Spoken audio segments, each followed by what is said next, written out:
Alors, moi, j'ai lu aujourd'hui un article d'un professeur à l'université qui parle justement des habitants des banlieues. Et pour une fois, c'est pas toujours qu'il y a des articles intéressants sur l'humanité, mais là, il était bien. Alors, il disait ce que je dis moi aussi, que les habitants des banlieues, ils ont bien besoin de deux choses, c'est de l'emploi et des services publics. Que ça irait certainement beaucoup mieux s'ils avaient les deux. Parce que d'ailleurs, les services publics peuvent créer des emplois aussi, évidemment. Ils sont relégués, c'est vrai. Il leur faut du logement social, c'est vrai, des écoles, des transports. Mais ce que l'on ne dit pas, c'est qu'ils sont sous l'influence d'islamistes ou religieux ou de l'islam radical qui les détournent de notre lutte sociale. J'ai bien aimé la vidéo, la première vidéo qui est passée où ce communiste qui disait que lui, il avait appris la conscience de classe, et il savait ce que c'était, et que maintenant, il rencontrait des jeunes qui n'en avaient aucune, et que cette conscience de classe était, d'ailleurs, Saïd Belguidou l'a dit la même chose, elle est remplacée par une ethnicisation, c'est-à-dire que leur identité passe avant la conscience de classe, et c'est une identité qui est souvent religieuse.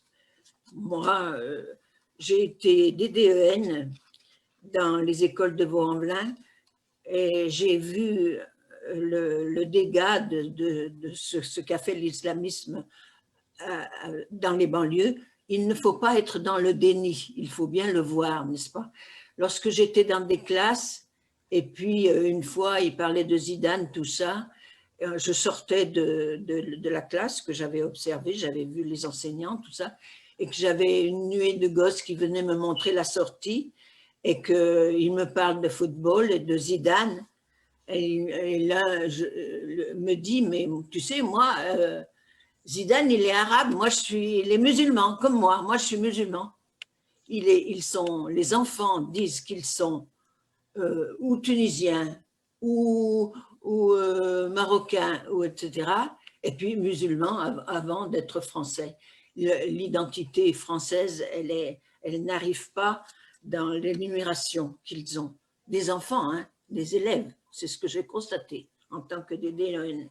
Je l'ai dit à la mairie, le maire de Vaux-en-Velin savait aussi très bien cela, et bien sûr, ils font beaucoup de choses pour les maires communistes. C'était un maire communiste. Pour le logement social, de même qu'à Vénissieux, il y a des maires communistes.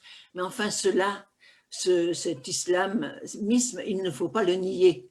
Moi, j'ai lutté pour défendre la laïcité dans ces quartiers.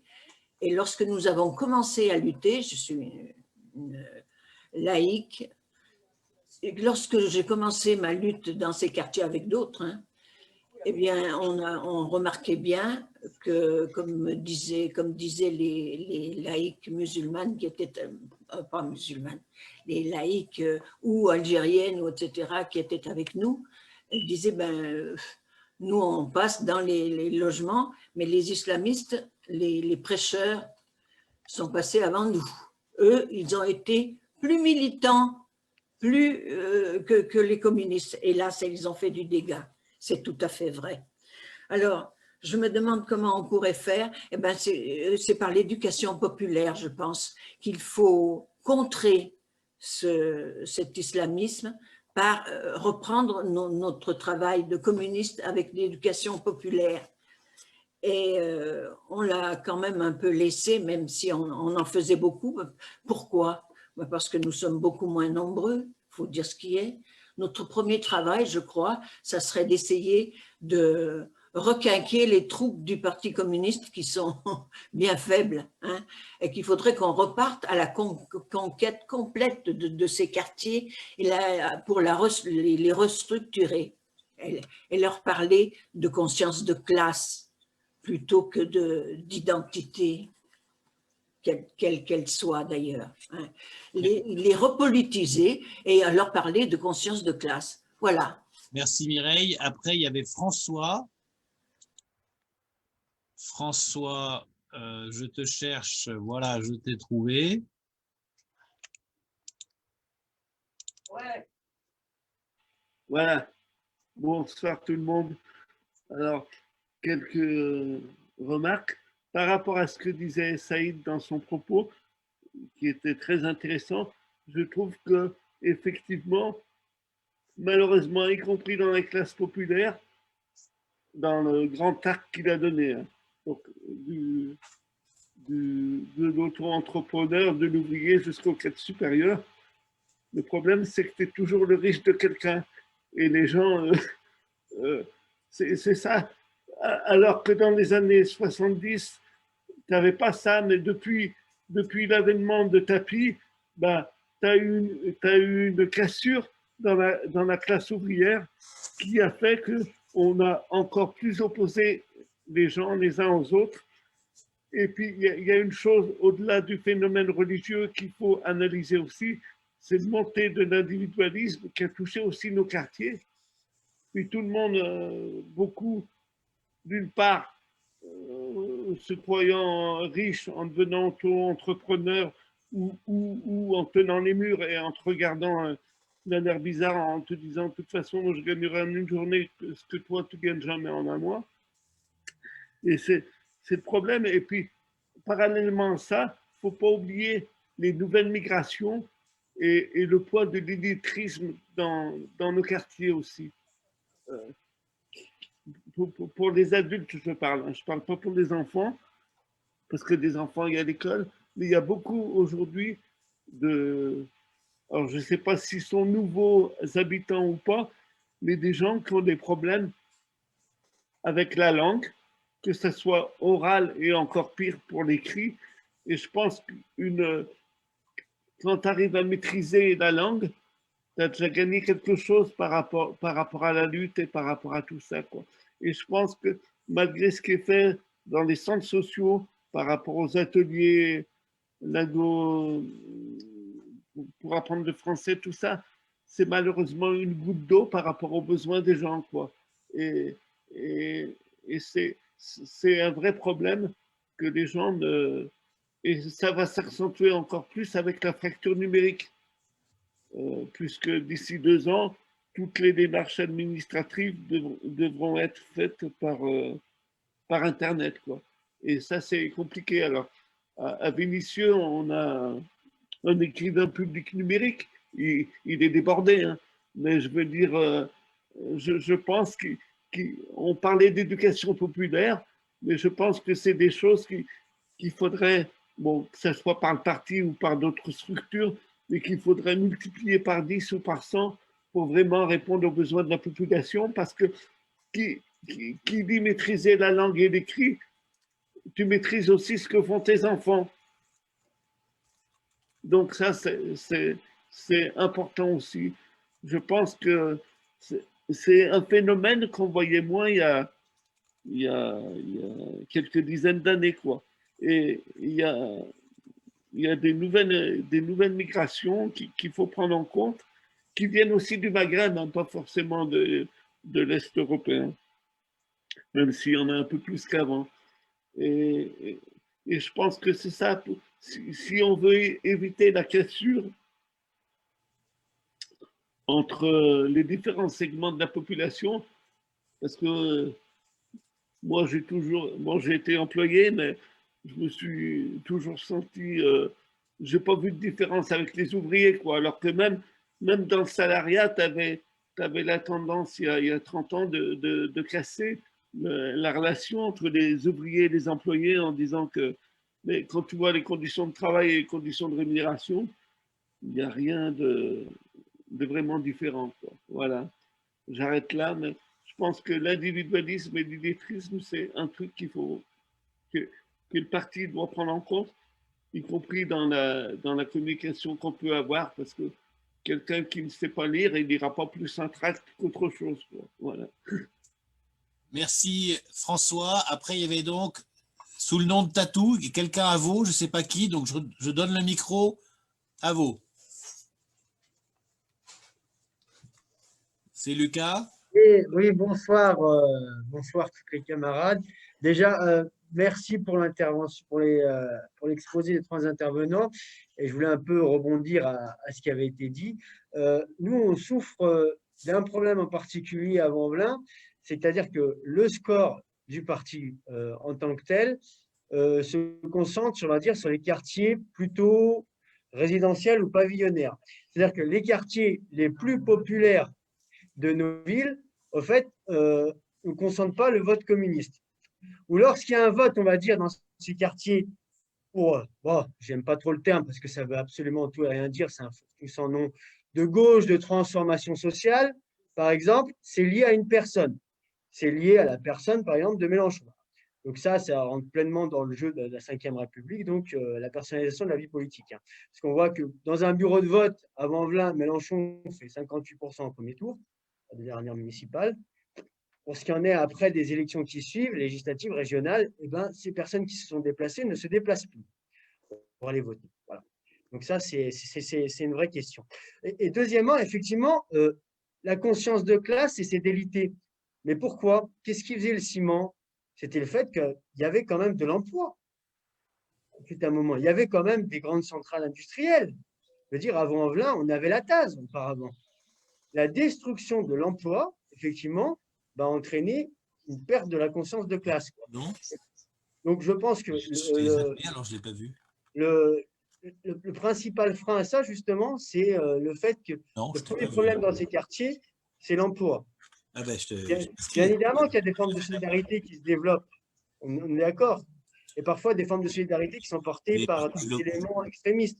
Mais le premier problème, ça reste quand même la question de l'emploi. Ou alors, tu l'as écrit à qui? Merci. Lucas, après, j'ai Hervé. Je pense que c'est Hervé Fuyet. Oui, oui, c'est ça. Voilà, et ben tu as la parole.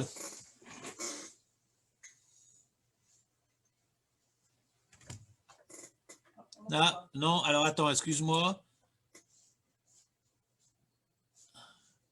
Normalement, ça vient. Ça veut pas. Ok, je l'ai. Voilà, c'est bon. Bon, je ne sais pas si... Donc, je suis Hervé Fuyet de Malakoff, de la section de Malakoff. Je ne suis pas tout à fait convaincu qu'en disant à un jeune musulman qu'il faut que sa conscience de classe passe avant le fait qu'il soit musulman, je ne suis pas tout à fait sûr qu'on va vraiment le convaincre. Je veux dire, il me semble qu'il faut partir justement d'une situation concrète. Il vient, disons un Algérien par exemple, dont une partie de la famille a été brûlée au napalm pendant la guerre d'Algérie par exemple, ou des cousins, enfin, tous les Algériens ont des morts de la guerre d'Algérie dans leur famille. Pour dire qu'il faut qu'ils adhèrent aux valeurs de la République. Et c'est cette République-là qui était impérialiste, colonialiste, qui a mené une guerre avec un demi-million de morts. Comment peuvent-ils adhérer à ça? Et ce sont des bons Français, même communistes, qui leur disent, oui, écoute, là, oublie ça, oublie ta religion, là, c'est la conscience de classe qui passe avant. Sans qu'on insiste sur le fait que la colonisation, c'était un crime contre l'humanité et que les Français, le gouvernement, ne l'a jamais vraiment reconnu. Macron, il l'a reconnu, je crois, pendant 2 jours. Et après, il s'est rétracté. Alors, c'est sûr que je pense qu'il faut respecter le fait que pour eux, s'en tenir à l'islam, non pas à l'islamisme, bien entendu, mais à l'islam, c'est une façon de revendiquer leur dignité. Moi, je suis laïque, je ne suis pas croyant, mais je comprends que quand plein de dirigeants, même de notre parti, disent il faut être Charlie, il faut être Charlie. Parce que être Charlie, ça veut dire défendre la liberté d'expression. Mais c'est du n'importe quoi. On n'avait pas besoin d'insulter le prophète Mahomet pour défendre la liberté d'expression. C'est complètement ridicule. C'est absolument ridicule. En fait, dire je suis Charlie, ça veut dire que pour nous, les musulmans, ils n'ont pas besoin de protester si on salit leur religion. Donc, il y a un climat en France qui est un climat systémique de racisme, y compris dans la police. Il suffit de voir le pourcentage des forces de l'ordre qui votent Le Pen. C'est un indice assez net qu'il y a un racisme systémique dans les forces de l'ordre. Donc je pense qu'il faut faire de l'éducation populaire, mais il faut aussi éduquer les éducateurs. Parce que les éducateurs, c'est-à-dire nous, on se présente comme les éducateurs, et il faut faire une petite réflexion sur nous-mêmes et une autocritique. Parce que, bon, c'est vrai qu'il y a eu les soldats du refus qui ont fait de la prison pour ne pas aller dans la guerre d'Algérie, mais d'une façon générale, le peuple français ne s'est pas vraiment opposé dans sa majorité à la guerre d'Algérie pendant plusieurs années. Donc tout ça, ça doit être pris en compte. On ne peut pas être tout le temps des donneurs de leçons de morale sans commencer par une autocritique profonde de la France et même de notre parti, selon moi. Voilà.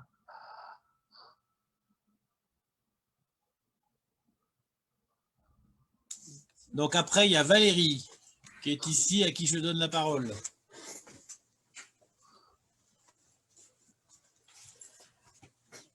Bonsoir tout le monde. Donc, moi, je voulais plutôt revenir parce que je trouve qu'on vient bien sur la religion, mais j'aimerais mieux revenir. Moi, je pense que vraiment le sujet, comme disait Vaux-en-Velin, c'est vraiment la base, c'est le travail. Si tout le monde aujourd'hui avait un travail, je pense que des solutions, il y en aurait beaucoup. Aujourd'hui, il faut qu'on se batte pour l'emploi. Sophia parlait aussi tout à l'heure de tout ce qui était les associations solidaires. On a quand même fait un mouvement à Vénissieux. Des associations solidaires, on en a pas mal, mais qui ne sont pas présentes et qui se disent qu'ils ne sont pas politiques. C'est là où on a un gros souci aujourd'hui. Les gens sont syndicalistes, mais ne sont pas politiques. Je pense qu'aujourd'hui, il faut arrêter avec ça. Aujourd'hui, si vous faites du syndicalisme, vous faites de la politique. Si vous faites pour les gens, si vous faites pour la solidarité, à un moment, vous êtes aussi dans la politique. Il faut aussi qu'on arrête de se noyer avec ce truc. Dans les quartiers, on n'a pas que des musulmans. On a toutes les races aujourd'hui. Donc, il faut qu'on voie pour tout le monde. Il faut qu'on arrête de se focaliser sur certaines personnes. Effectivement, les religions, comme tout, de toujours, il y a eu les religions. Et plus ça va, plus les gens sont dans la merde, et plus ils se mettent dans les religions. Parce qu'ils ne croient en plus rien. Ils ne croient plus en la politique. Ils croient plus. C'est pour ça qu'ils ne vont plus voter. Qu'est-ce que nous montrent nos dirigeants? C'est tous des escrocs. Donc aujourd'hui, il faut vraiment qu'on arrive, que dans les quartiers, les jeunes aient du travail, que les anciens aient du travail. Moi, vous arrivez à mon âge, à 54 ans, vous retrouvez licencié, c'est pas normal. Avant, les gens, quand ils arrivent à 50 ans, ils savaient qu'ils étaient tranquilles jusqu'à leur retraite dans les boîtes. On avait sur Vénissieux, on avait RVI, on avait tout ça, on avait des grosses boîtes, 800 salariés, on avait Maréchal, tout ça. Des milliers de salariés, on avait à Renault. Aujourd'hui, on a quoi? On n'a plus rien, ils sont une poignée. Et c'est là-dedans, on n'a plus de cellules, on n'a plus dans les boîtes de mouvement. On est quoi? Allez, on est 30, 40, 100, 200. Devant quand les boîtes se mettent en grève, qui c'est qu'on voit devant? Il y a des fois plus de copains hors de la boîte que des gens de la boîte. Donc, c'est ça qu'il faut arriver à remobiliser. C'est dans les entreprises, il faut que les gens, ils arrêtent. Il faut refaire de la politique. Parce que si les gens sont plus politiques, eh ben, on a tout perdu, je pense. Et il faut donner envie. Allez, bonsoir. Merci à tous. Donc après, il y a Clara. Clara, je te cherche. Il y a Daniel Prémel qui a demandé la parole, j'ai vu. Et après, Clara puis Michel. Clara, je te cherche, excuse-moi. Je te vois.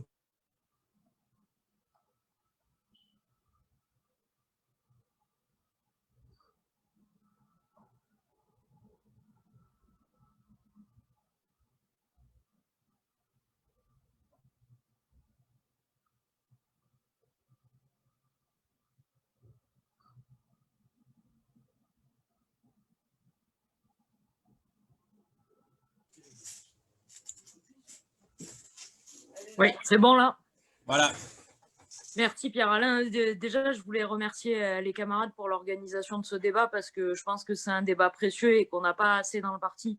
Et on a besoin de discuter de ces questions-là. Alors, je suis particulièrement intéressée puisque j'ai récupéré, suite aux élections de 2020, la responsabilité de la vice-présidence à la politique de la ville à la métropole de Montpellier.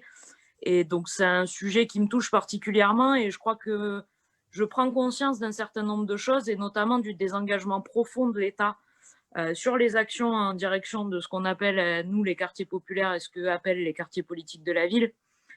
Et je crois que c'est vraiment ça le cœur du sujet. On se demande si la République est encore dans ces quartiers ou pas. Ben, je pense que de toute façon, on peut pas, il n'y aura pas d'adhésion à la République sans les moyens de la République à un moment donné.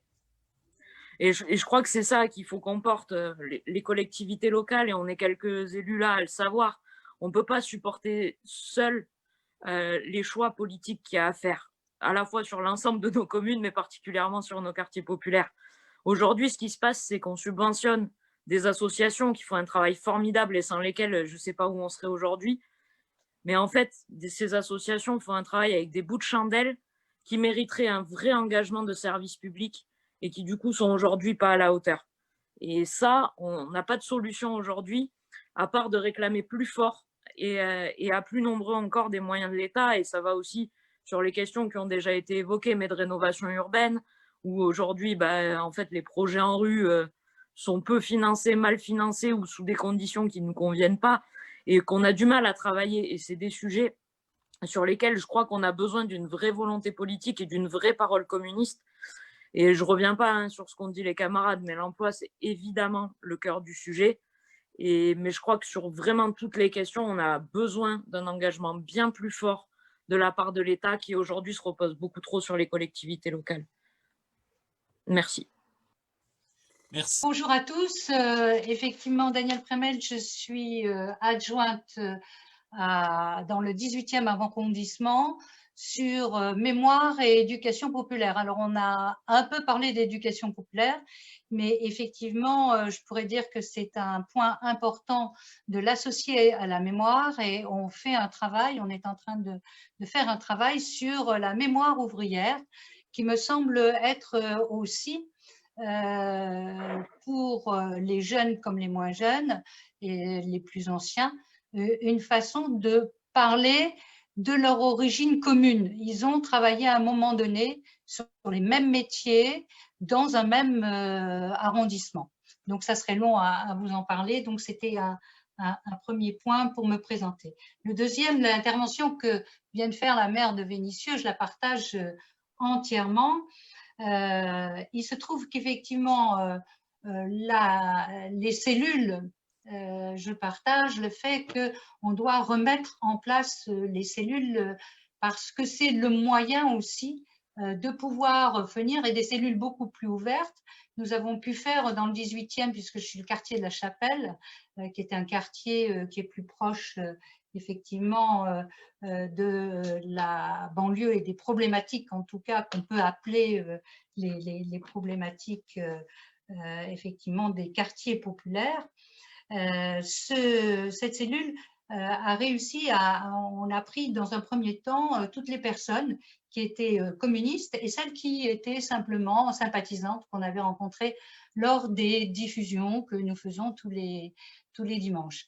Et on s'est aperçu qu'ils avaient un réel besoin de parole, mais qu'ils avaient une crainte par rapport au parti communiste, que pour eux c'était un embrigadement et que dans cet embrigadement on pouvait plus s'en sortir, ou en tout cas on avait des idées trop arrêtées. Et ils se sont aperçus que ce n'était pas le cas et qu'on pouvait aussi faire des choses en commun pour les jeunes des quartiers et de reprendre ce qui se faisait beaucoup, ce qui se fait encore dans beaucoup de villes, hein. Effectivement, les sorties avec les jeunes des quartiers. C'est pas se substituer aux associations, mais c'est s'adresser à un autre public qui ne va pas forcément dans le milieu associatif. Et là, ça enchaîne sur comment les communistes, nous saisissons en tout cas les outils démocratiques qui peuvent être mis à disposition. À Paris, nous avons plusieurs outils qui sont le budget participatif, qui est un budget effectivement qui peut être alloué à un projet qui peut émaner de n'importe un groupe de personnes, d'une personne. Donc, on peut tout à fait s'investir dans le budget participatif.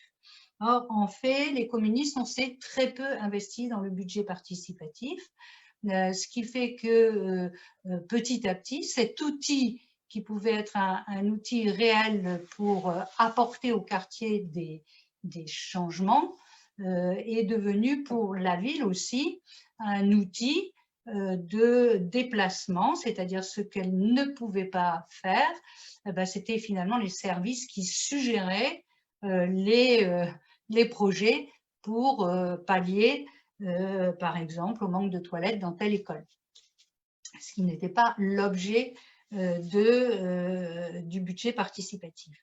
On a aussi des conseils de quartier, vous en avez sûrement. Dans les conseils de quartier, nous avons de moins en moins, enfin, on n'a plus même de communistes présents dans les conseils de quartier.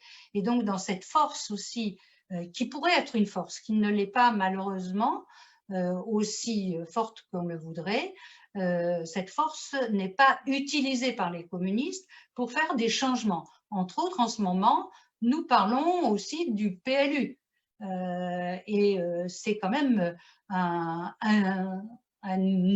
enfin, ça va être ce qui va déterminer la ville de demain. Et donc, cette détermination de la ville de demain, elle est importante qu'on puisse s'en mêler, être présent et pouvoir y participer. Un changement, effectivement, de pouvoir donner plus de place aux services publics, plus de place peut-être à la proximité, c'est-à-dire à des possibilités pour certains quartiers aussi alimentaires de proximité, etc., me paraît important de le faire. Et alors, ne parlons pas des grands projets urbains tels que l'Arena, qui se trouve effectivement à La Chapelle, et qui va être un projet, si nous ne nous en mêlons pas, va être un projet complètement, un projet élitiste pour faire autre chose que de faire que cette Arena soit occupée par les habitants comme lieu sportif et non pas qu'une salle de prestige. Donc ça, c'était le deuxième point. C'est vrai que là aussi, je crois que c'est Villejuif qui en a parlé. Soyons très vigilants aussi sur ce qui se prépare au niveau métropolitain dans la région effectivement de l'Île-de-France. Parce que au niveau métropolitain, on parle d'inégalité territoriale, mais on voit bien que aussi on prépare une sorte de gentrification par cercle concentrique, c'est-à-dire la petite couronne qui devient le havre de paix de la classe moyenne, que vous avez décrit comme classe moyenne, qui va partir dans la petite couronne et qui fait partir plus loin encore, effectivement, les plus pauvres, puisque ça fait monter le marché immobilier et que petit à petit, on ne va plus avoir des quartiers qui peuvent encore avoir une mixité sociale. Donc ça, c'est s'investir aussi dans la métropole. Je crois que ça me paraît important. Alors Clara a la chance d'avoir une métropole dans laquelle il y a la politique de la ville. Nous, la métropole du Grand Paris, il n'y a pas la politique de la ville. Et pourtant, c'est bien le point d'entrée, la porte d'entrée, Clara le disait, de revisiter quand même la politique de la ville. Cette politique de la ville est à l'heure actuelle, effectivement, je ne sais plus qui l'a dit, mais bien un pansement. Et du coup, on instrumentalise quand même les associations de façon à ce que ces associations, parce qu'elles répondent sans arrêt à des appels à projets ou des appels d'offres, soient des associations qui sont complètement enfermées par une volonté et une formalisation qui reste une formalisation institutionnelle et non plus les formes d'activité ou de réaction, en tout cas, que pouvaient avoir les associations. À un moment, il faut laisser aussi l'association être créative et non pas d'être simplement assujettie à une volonté politique qui parfois est une volonté très pauvre et très uniformisante. Donc, je crois que donner raison à un repositionnement aussi des responsabilités de l'État. La ville de Paris, qui est une ville riche, se substitue souvent ou remplace souvent ou pallie souvent les manquements de l'État. Comme on est riche, finalement, on va rajouter un peu d'argent là, remettre un peu d'argent là, or que c'est à l'État de le faire. Ça nous met souvent, nous, Paris, dans cette contradiction de dire à la fois il faut aider, c'est normal, il faut venir effectivement sur tel sujet et aider, et en même temps on se dit mais finalement c'est l'État qui fait pas son boulot là, c'est pas à nous de le faire, c'est bien à l'État. Et donc là aussi cette forme de résistance que doivent avoir les villes par rapport à ce que leur fait faire et qu'on leur incombe de plus en plus, et d'autant plus quand on est effectivement communiste, on est pris un peu en étau en se disant mais non, mais là on ne peut pas laisser tomber, donc il faut qu'on vienne, etc. Donc en tout cas, voilà ce que je pense qui me paraît comme combat important, c'est un combat à l'interne du parti, parce qu'il faut se réinterroger sur notre forme de mobilisation, de comment on se réinscrit beaucoup plus dans les instances démocratiques qui peuvent exister au sein des villes. Et le deuxième point, c'est comment aussi on habite la ville, comment on fait une politique de logement qui fait qu'on va pouvoir garder une certaine mixité sur la ville et sur tous les quartiers, et de ne pas les stigmatiser, parce que plus on stigmatise, plus on dit quartier populaire, quartier si. Encore populaire, c'est très beau, mais lorsque effectivement on commence à leur donner des noms, ce que vous avez rappelé dans votre intervention, effectivement, ZEP, PrEP, machin, etc., qui font que du coup on se sent pas comme les autres, et appauvri et remis dans une autre classe. Donc ça, je crois qu'il y a aussi, il faut faire attention aux termes qu'on utilise. Et le dernier point, c'est comment se positionnent les villes par rapport à l'État, comment on positionne nos luttes pour refaire que l'État fasse son boulot et non pas que les collectivités soient à cette place-là. Merci. Merci Daniel. Donc ensuite, c'est Jean-Paul Legrand. Je crois que tu as la parole. Ça marche? Ah, ça s'est fait. Audio. Voilà, vous m'entendez? Oui, Vous, c'est à vous toi, m'entendez? vas-y. C'est parfait, Oui, vas-y. oui, bonjour à tous et merci pour cette initiative que je considère extrêmement importante, car il y a bien longtemps, je pense que dans le parti, nous n'avons pas eu l'occasion de débattre de cette question. Alors, pour moi, qui ai été longtemps élu pendant 3 mandats à Creil, hein, ville que vous connaissez peut-être, vous avez entendu parler de cette ville où il y a beaucoup de quartiers populaires.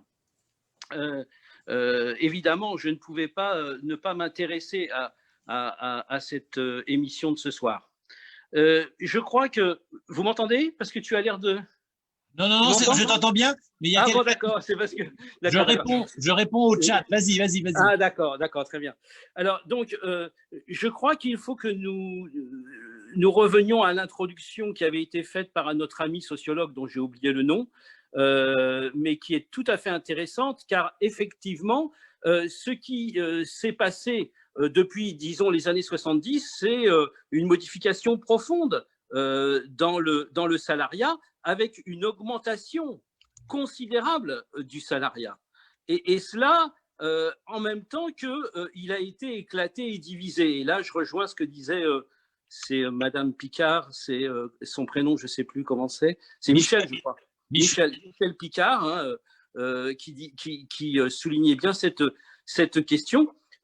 Voilà, je pense qu'il s'agit, en fait, si on regarde bien ce qui s'est passé, il s'agit d'une stratégie du capital.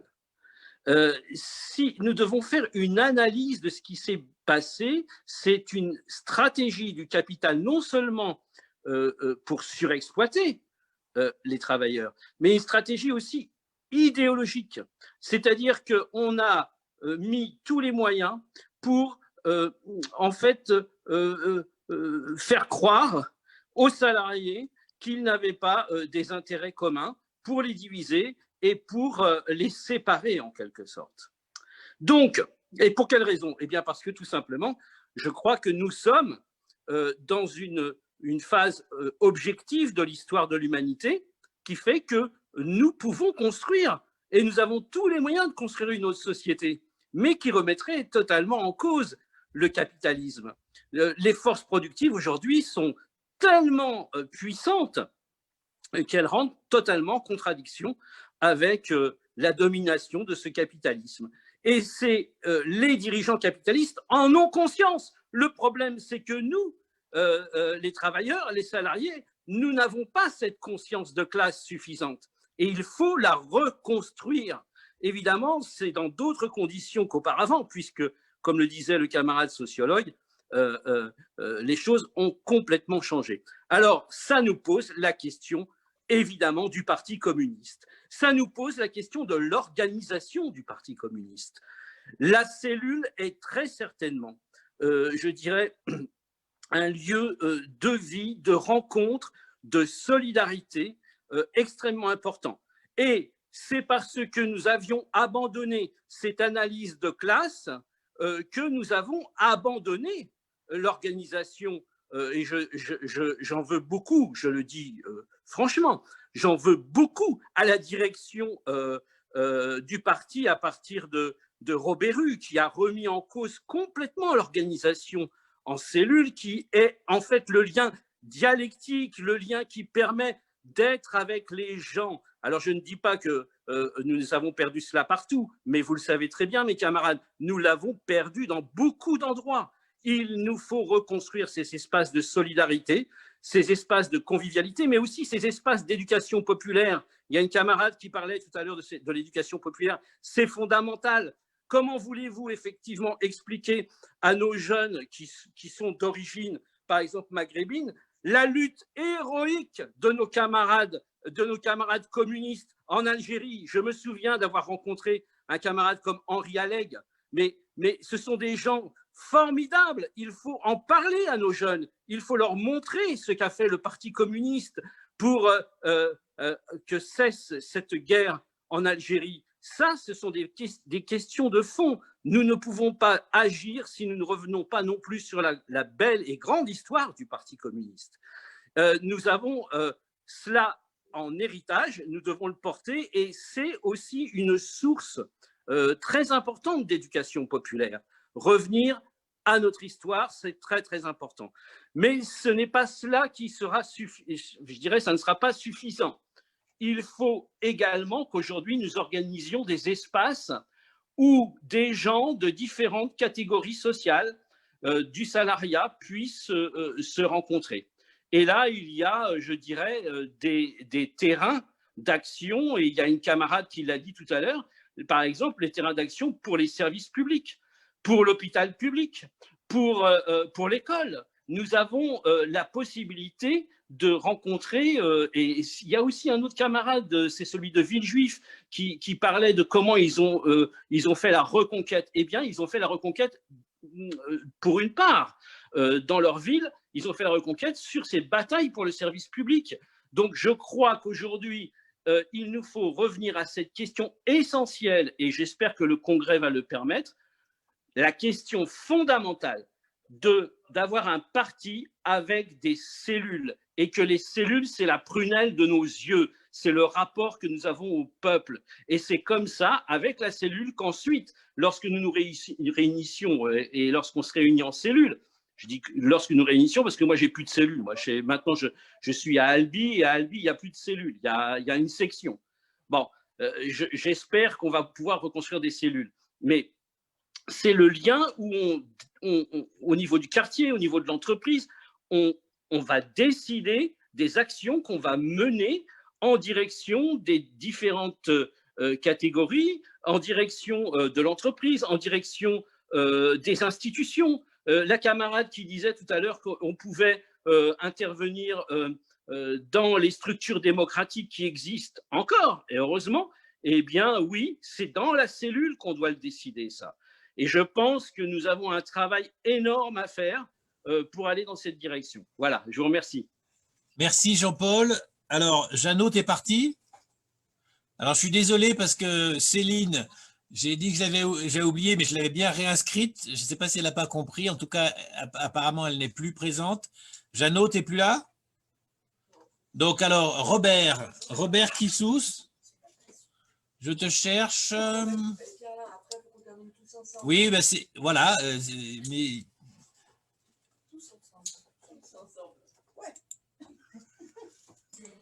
voilà, Robert. C'est bon. Eh bien, merci pour cet échange, pour tous ces échanges. Je voudrais insister sur un point qui a été évoqué, sur plusieurs points qui ont été évoqués, mais je trouve qu'il faut peut-être davantage insister dessus. La religion n'est pas une cible. J'entends par là qu'on ne va pas combattre la religion dans les quartiers populaires. Ça n'a pas de sens. Je crois qu'on peut être d'accord là-dessus. Ce qu'on combat, c'est l'islamisme, et ce de manière intransigeante, c'est-à-dire une forme d'obscurantisme qui veut imposer, par exemple, aux femmes, à toutes se voiler. Moi, je suis pour que les femmes aient le droit de se voiler et de ne pas se voiler.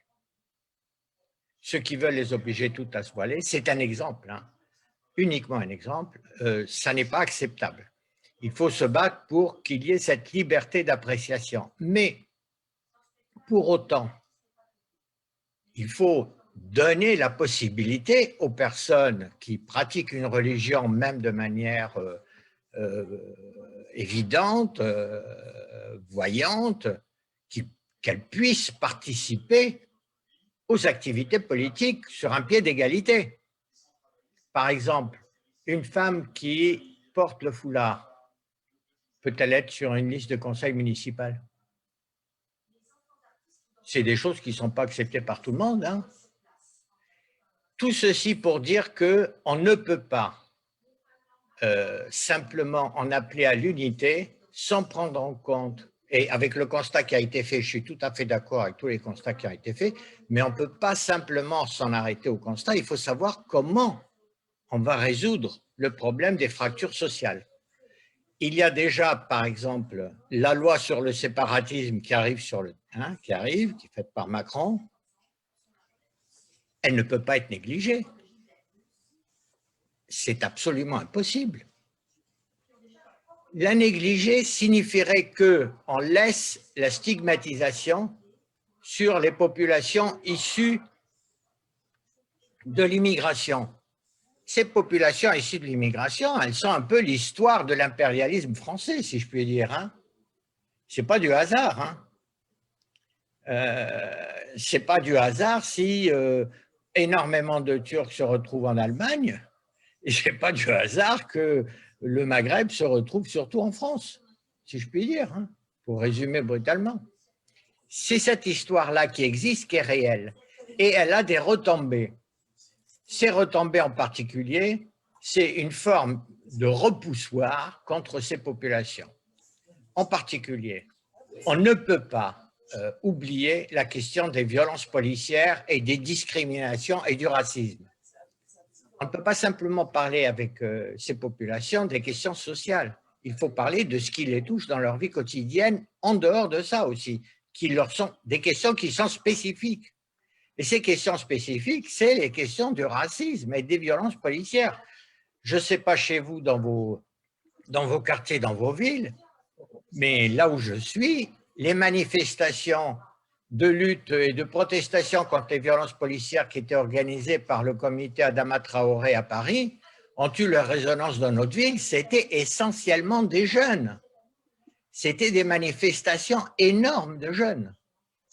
Alors que d'habitude, c'est davantage des gens d'âge mûr, disons. Hein? Là, c'était des jeunes. Là, ce qui se passe en ce moment aussi contre la loi sécurité globale, c'est pareil, c'est très fortement des jeunes qui sont impliqués. Donc, il faut voir que la réalité, elle est toutes les fractures qui ont été signalées, et le problème est comment on les transforme. Comment on change la réalité, pas simplement comment on la constate, mais comment on la change. Et là, je pense qu'on a des problèmes et il y a des désaccords très importants au sein du parti.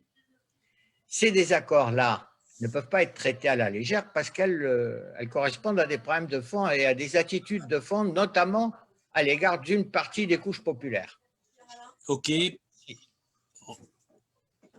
Oui, Robert. Alors, bon, il y a Jean-Claude Delaunay, dont je n'avais pas vu la demande d'intervention. Donc, j'avais dit que c'était… Donc, je vais lui donner la parole si je le retrouve. Voilà, je t'ai trouvé. J'active ton micro, Jean-Claude. Donc, Jean-Claude, il est quelle heure chez toi? Alors, attends.